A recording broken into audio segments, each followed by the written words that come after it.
साथियों नमस्कार। मेरे 27वें वीडियो में आपका स्वागत है। कल मैंने अपने 26वें वीडियो में अबॉर्शन राइट्स पर बात की थी।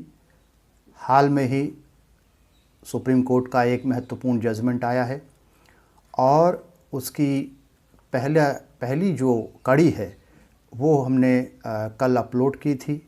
आज हम उसकी दूसरी कड़ी पर बात करने जा रहे हैं। कल मैंने कहा था कि उस जजमेंट पर मैं एक से अधिक वीडियो बनाऊंगा। आज उस कड़ी की जो है श्रृंखला की दूसरी कड़ी है। 29 सितंबर को ये जजमेंट आता है। एक अविवाहित लड़की अपनी मांग को लेकर के दिल्ली हाई कोर्ट में जाती है और यह कहती है कि उसे गर्भपात की इजाज़त दी जाए। वह किसी के साथ लिव इन रिलेशनशिप में है और इस बीच में वह गर्भवती हो जाती है। वह कोर्ट से कहती है कि ये हमारा जो रिलेशनशिप है वो कंसेंशुअल था, किसी ने मेरे साथ ज़बरदस्ती नहीं की। दिल्ली हाई कोर्ट ने यह कहते हुए उसकी याचिका को खारिज कर दिया कि जो अविवाहित लड़कियां हैं उनको कानून गर्भपात की इजाज़त नहीं देता। हाई कोर्ट के रिजेक्शन के बाद वह अपनी याचिका को लेकर के सुप्रीम कोर्ट पहुंचती है और सुप्रीम कोर्ट 29 सितंबर 2022 को उसके पक्ष में फैसला देता है। सवाल यह है कि सुप्रीम कोर्ट ने यह इजाज़त क्यों दी। अगर कानून में जो अविवाहित महिलाएं हैं उन्हें गर्भपात की इजाज़त नहीं है तो सुप्रीम कोर्ट ने इस अविवाहित लड़की के पक्ष में फ़ैसला क्यों सुनाया। सुप्रीम कोर्ट ने अपने फ़ैसले के लिए एक महत्वपूर्ण सवाल बनाया और उसने कहा कि जो रूल 3B है उसके अंतर्गत अनमैरिड वीमेन को गर्भपात के लिए योग्य माना जाए या न माना जाए। यानी कि गर्भपात के लिए जो योग्य महिलाओं की कैटेगरी बनाई है कानूनन, उसमें अनमैरिड महिलाओं को रखा जा सकता है या नहीं रखा जा सकता है। ये रूल 3B क्या है? रूल 3B में 7 कैटेगरी की महिलाओं को रखा गया है। उनमें शादीशुदा महिलाओं की तो चर्चा है लेकिन अविवाहित महिलाओं की चर्चा नहीं है। तो सवाल यह है कि क्या कोर्ट ने अपनी सीमा के बाहर जाकर फैसला दिया? आइए समझने की कोशिश करते हैं। कोर्ट ने अपने फैसले तक पहुंचने के लिए जो रास्ता बनाया उसके लिए जिन बातों का उपयोग किया है उनमें से कुछ बातों का जिक्र मैं यहाँ पर करना चाहूँगा।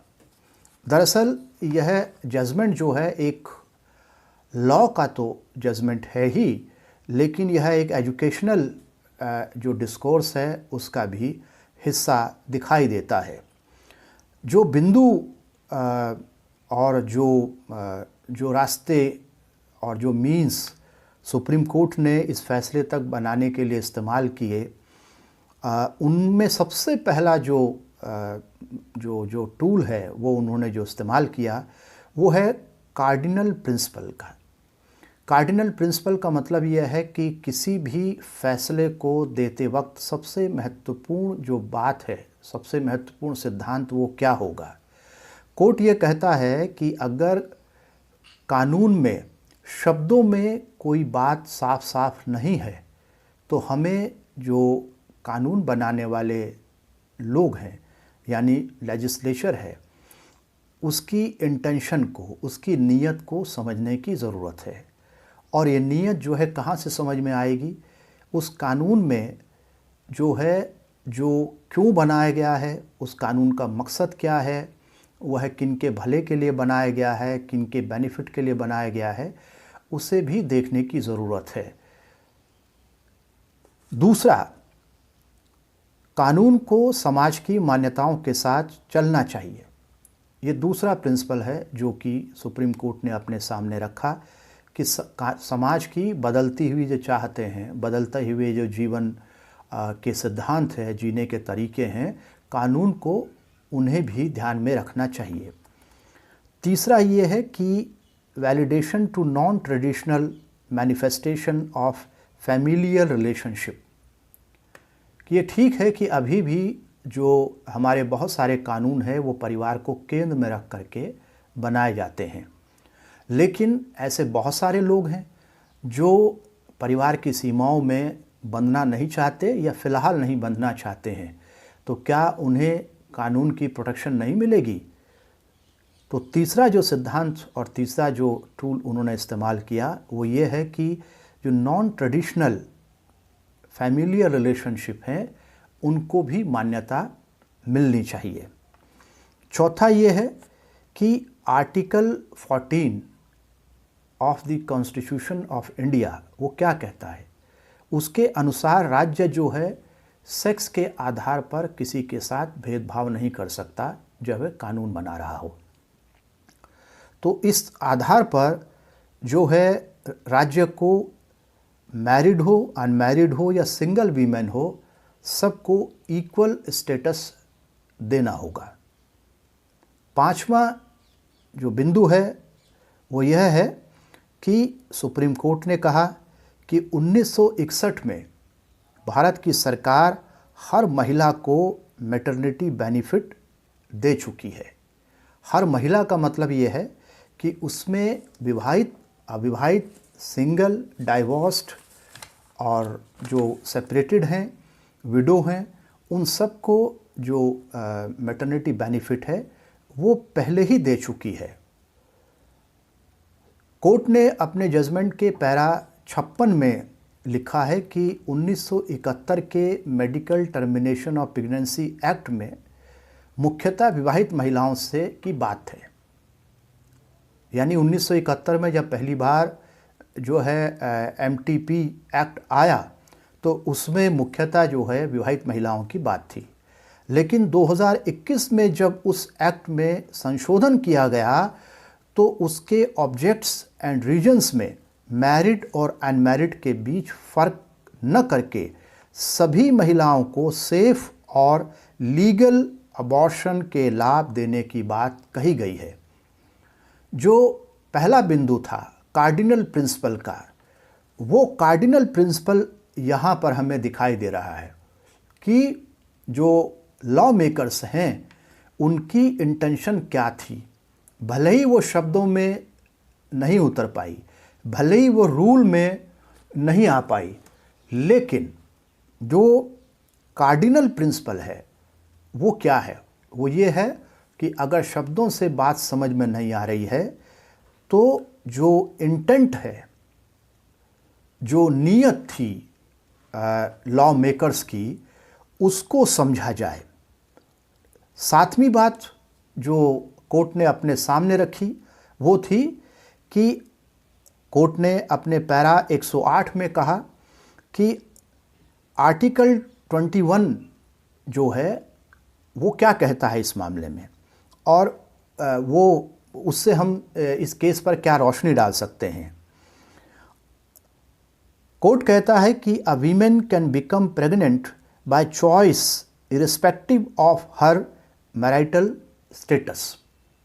कोर्ट कह रहा है कि आर्टिकल 21 जो जीने के अधिकार से संबंधित है वह किसी भी महिला पर ये रोक नहीं लगाता कि विवाह से पहले वह गर्भवती नहीं हो सकती।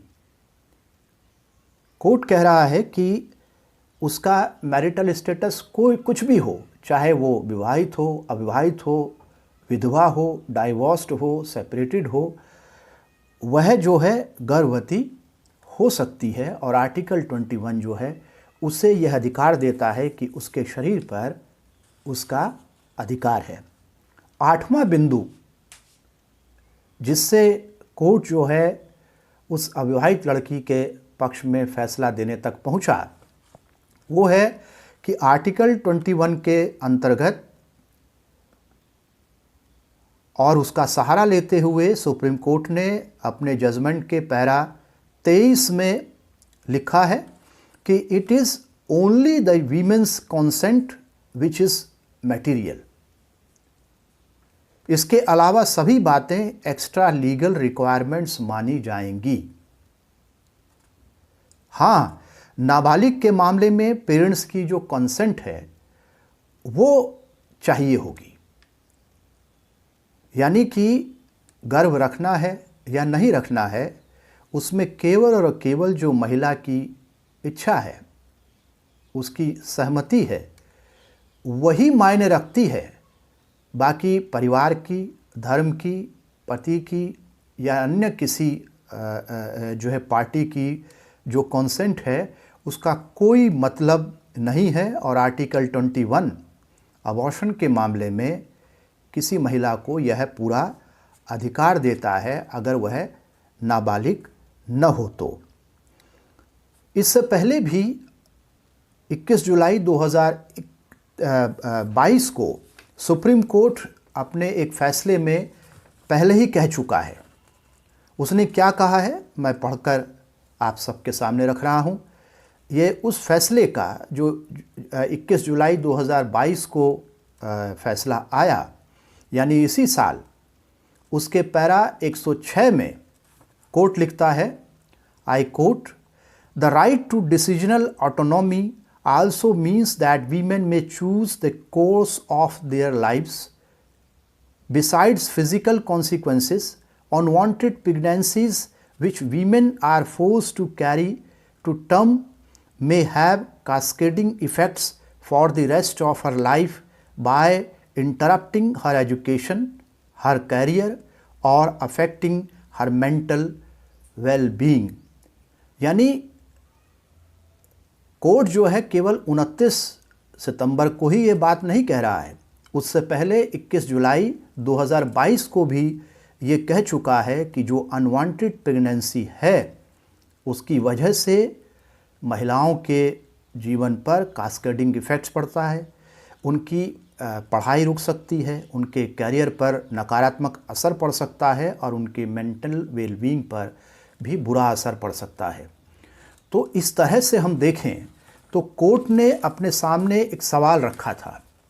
उसने रखा था कि जो रूल 3B है उसमें अनमैरिड महिलाओं की बात नहीं कही गई है, तो क्या जो कैटेगरीज बनाई गई हैं कि अबॉर्शन करवाने की अनुमति किन महिलाओं को दी जा सकती है, किन स्थितियों में दी जा सकती है, उसमें अनमैरिड महिलाओं को शामिल किया जा सकता है या नहीं किया जा सकता है। तो मैंने अभी आपके सामने ये 9 बिंदु रखे जिनके सहारे सुप्रीम कोर्ट इस फैसले तक पहुंचा कि अबॉर्शन के मामले में जो मैरिटल स्टेटस है उसका कोई मतलब नहीं है। हर महिला को अबॉर्शन कराने का हक है और इसके लिए उसे किसी और से पूछने की ज़रूरत नहीं है, किसी और से इजाज़त लेने की ज़रूरत नहीं है। तो हम देखते हैं कि सुप्रीम कोर्ट ने अपने 29 सितंबर 2022 के इस फैसले में 2-3 बातें बड़ी महत्वपूर्ण की है और जो शिक्षा के विद्यार्थी हैं, जो जेंडर जस्टिस के विद्यार्थी हैं, उनके लिए ये बड़ी महत्वपूर्ण है। पहली बात ये है कि उन्होंने अपने इस फैसले में कई स्टीरियोटाइप्स को अंडरलाइन किया है। और वो स्टीरियोटाइप्स क्या हैं? वो स्टीरियोटाइप, पहला स्टीरियोटाइप जिसे उन्होंने अंडरलाइन किया है वो ये है कि प्री मैरिटल सेक्स नहीं हो सकता या वह नहीं होना चाहिए। शादी से पहले लड़की माँ नहीं बन सकती। कोर्ट कह रहा है कि ये सब स्टीरियोटाइप्स हैं और लॉ में इनके लिए कोई जगह नहीं है। आर्टिकल 21 हो या आर्टिकल 14 हो, उसमें इन स्टीरियोटाइप्स के लिए कोई जगह नहीं है। इस तरह से कोर्ट ने स्टीरियोटाइप्स को न केवल पहचाना बल्कि उन पर चोट भी की। दूसरी बात, उन्होंने रूल 3B में जो वीमेन की परिभाषा थी उसे एक्सपेंड करके इंक्लूसिव बनाया और उसमें अनमैरिड वीमेन को भी शामिल किया। और तीसरा जो है, स्टीरियोटाइप्स की बात करके और उसके खिलाफ संविधान के रेफरेंस में आर्गूमेंट दे करके जो पॉजिटिव सोशलाइजेशन है उसकी तरफ एक बड़ा कदम बढ़ाया है। आज के वीडियो में इतना ही। अगर आपको ये वीडियो पसंद आता है तो मेरी आपसे रिक्वेस्ट है कि इसे लाइक, शेयर और सब्सक्राइब करें। घंटी जैसी आकृति को दबाएं ताकि नया वीडियो आने पर आपको उसका नोटिफिकेशन मिल जाए। आप सभी का आभार।